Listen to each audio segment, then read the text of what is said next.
नमस्कार दोस्तों, right wing में एक बार फिर आपका स्वागत है। आज की इस एपिसोड में हम बात करेंगे भारत बनाम इंडिया की, जिसको लेकर हिंदुस्तान में राजनीतिक बखेड़ा खड़ा हो गया है।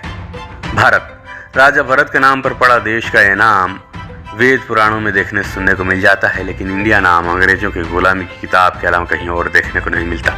पूर्व की यूपीए गठबंधन ने यही नाम रख लिया है, वही यूपीए जिसके कार्यकाल के दौरान जमीन से लेकर आसमान तक घोटालों के आरोप, लाल फीताशाही के आरोप, नेताओं मंत्रियों के गुरूर में चूर रहने का आरोप, देश की आर्थिक बदहाली के आरोप, सुरक्षा के क्षेत्र में दयनीय स्थिति के आरोप, पॉलिसी पैरालिसिस के आरोप जैसे न जाने अनगिनत कितने आरोप लगते रहे। अब जब तैयारी 2024 के आम चुनाव की शुरू हुई है, तो यूपीए को लगा कि क्या मुंह लेकर जनता के बीच जाएंगे, लिहाजा नाम बदलकर इंडिया रख लिया।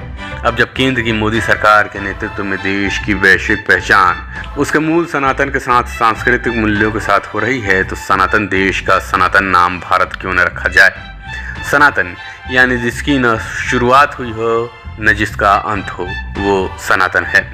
ऐसे में भला सनातन देश के सनातन नाम को कैसे मिटाया जा सकता है। दुनिया के तमाम धर्म संप्रदाय की शुरुआत और उसके जन्म की तारीख है, लेकिन एक सनातन ही है जो मानव सभ्यता के साथ शुरू हुआ और मानव सभ्यता के अंत तक रहेगा। इसलिए इंडिया रहे ना रहे, भारत सदा रहेगा। यही वजह है कि आज़ादी के बाद इस देश का संविधान तैयार किया जा रहा था। तब ड्राफ्टिंग कमेटी की बैठक में देश का नाम रखने पर मंथन किया गया।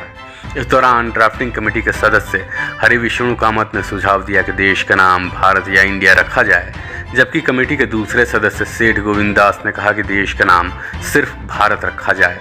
हरगोविंद पंत ने कहा सिर्फ भारतवर्ष नाम रखा जाए। आखिर में इस बात पर सहमति बनी कि भारत यानी इंडिया नाम रखा जाए। यही वजह है कि भारत के संविधान के अनुच्छेद 1 में लिखा है, इंडिया का मतलब भारत होगा, यानी इंडिया भारत को रिप्रेजेंट करेगा। लेकिन इसका मतलब ये नहीं होता कि इंडिया ही इस देश का नाम है। हमारा देश आधिकारिक तौर पर भारत का राज्य यानी रिपब्लिक ऑफ इंडिया के नाम से जाना जाता है।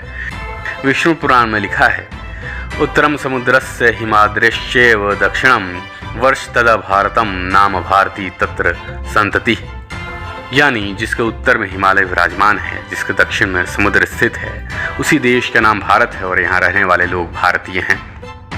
ये हम नहीं कह रहे हैं, हजारों वर्ष पहले लिखे गए सनातन धर्म की सबसे पवित्र पुराणों में से एक विष्णु पुराण में ये बात लिखी गई है। मत्स्य पुराण में भारत का जिक्र। मत्स्य पुराण में लिखा है, मनु राजा का भरण पोषण करते थे, इसलिए उन्हें भरत कहा गया और उन्हीं के नाम पर इस देश का नाम भारत पड़ा। ऋग्वेद में भारत का जिक्र। ऋग्वेद में लिखा है, राजा दुष्यंत के पुत्र भरत थे, जिनके नाम पर इस देश का नाम भारत पड़ा। इतना ही नहीं, ऋग्वेद के एक खंड ऐत्रेय ब्राह्मण में भी भारत देश का जिक्र है। रामायण में भारत देश का जिक्र। रामायण में राजा दशरथ के पुत्र भरत के नाम पर इस देश का नाम भारत पड़ने की मान्यता है, लेकिन ज्यादातर लोगों का मानना है कि राजा दुष्यंत और रानी शकुंतला के पुत्र भरत के नाम पर इस देश का नाम भारत पड़ा। इंडिया नाम उपनिवेश काल की देन। भारत में उपनिवेश काल यानी गुलामी का कालखंड, जिस वक्त अंग्रेज हिंदुस्तान को गुलाम बनाकर लूटते रहे, जो हिंदुस्तानी भाषा और उसका एक्सेंट या यूं कहें प्रोनाउंसिएशन नहीं कर पाते थे, तब उन्होंने 17वीं शताब्दी में भारत का नाम इंडिया रख दिया ताकि इस देश का नाम वो सही से बोल सकें। लैटिन और ग्रीक भाषा से आया इंडिया। इंडिया जो लैटिन और ग्रीक भाषा के शब्द से आया है, और इसी से अंग्रेजों ने भारत का नाम इंडिया गढ़ा और तर्क दिया।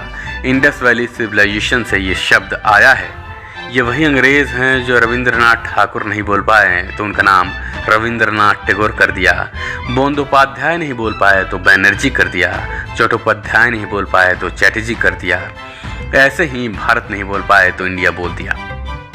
अलग पाकिस्तान देश बनाने वाले मोहम्मद अली जिन्ना ने भी अंग्रेजों के दिए नाम इंडिया को मानने से इनकार कर दिया था, लेकिन हिंदुस्तान के चंद मानसिक गुलामों को आज भी भारत को इंडिया बोलना ज़्यादा सोफिस्टिकेटेड लगता है। ये उन हिंदुस्तानियों में से हैं जो कोट पैंट पहन लेने के बाद अपनी पहचान भूल जाते हैं, जो अपने हैं उन्हें पराया बताते हैं, और जिन विदेशियों के बराबर खड़ा होने का दावा करते हैं, वो अपने यहाँ दोयम दर्जे की पहचान देने से भी इनकार करते हैं।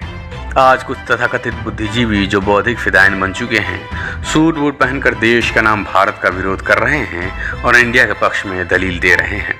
अंग्रेजों का दीवा खाना, कपड़ा और देश लेकर उनके दिए इंडिया को अपनाने में क्यों दर्द हो रहा है, ये बोल रहे हैं। लेकिन इन बौद्धिक फिदायनों के पास इस बात का कोई जवाब नहीं है कि जब भारत दरिद्र था तब सैकड़ों बार मुगलों ने इस पर आक्रमण क्यों किया, हजारों साल तक इस देश को क्यों लूटते रहे।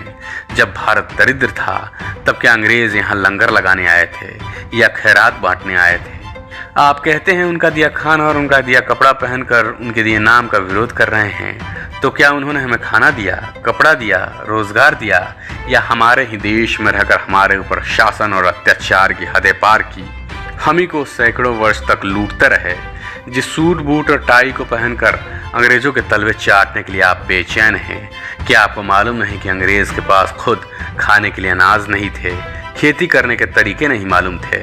सभ्यता संस्कृति के नाम पर नंगापन को अपना कर इतराने वालों को क्या ये नहीं मालूम कि भारत से सैकड़ों साल तक यहाँ का खजाना समुद्री जहाजों में भरकर लूट कर अंग्रेज ले जाते रहे। आपके पूर्वजों के गले में अपनी गुलामी का पट्टा डालकर उन्हें मौत से बदतर जिंदगी जीने को मजबूर किया। आज उनके फेंके हुए सूट बूट टाई पहनकर मानसिक गुलामी के किस जंजीरों से बंधे जी रहे हो। अंग्रेज चले गए लेकिन पीढ़ियों की मानसिक गुलामी आज भी छोड़ गए। शायद यही वजह है कि आर्थिक, सामरिक, सामाजिक और भौगोलिक मोर्चे पर ब्रिटेन को काफी पीछे छोड़ चुके भारत की ताकत का आपको अंदाजा नहीं है, या फिर कमीशन, प्रतिशत या बोटी लेकर वफादारी निभाने की आदत आज भी बरकरार है। वरना भारतीय वैदिक मंत्र जिसका संकल्प पूजा पाठ के दौरान पंडित जी दिलवाते हैं, उसे तकरीबन हर सनातनी ने सुना होगा। जम्बू द्वीपे भारत खंडे आर्यावर्त भारतवर्षे, जिसका जिक्र रामायण में कई बार आया है। वैसे तो हाल ही में तुर्की और अंग्रेजी दालों के लिए टर्की रहे देश ने अपना नाम बदलकर तुर्की रख लिया है, लेकिन भारत देश के जितने नाम रखे गए हैं उतने शायद ही दुनिया के किसी और दूसरे देश के रखे गए हों। जैसे तुर्कों या यूं कहें मुगलों ने हिंदुओं का देश हिंदुस्तान कहा, उसके बाद अंग्रेजों ने इंडिया कहा, लेकिन जो सनातन वैदिक नाम है वो है भारतवर्ष, भरतखंड, आर्यावर्त, जम्बूद्वीप, अजनाब वर्ष और भारत। इसके अलावा हिंद, हिमवर्ष भी भारत का नाम रखा गया। हमारी इस रिपोर्ट में इतना ही। आपको हमारा एपिसोड पसंद आया हो तो इसे लाइक, सब्सक्राइब और कमेंट करें। जय हिंद।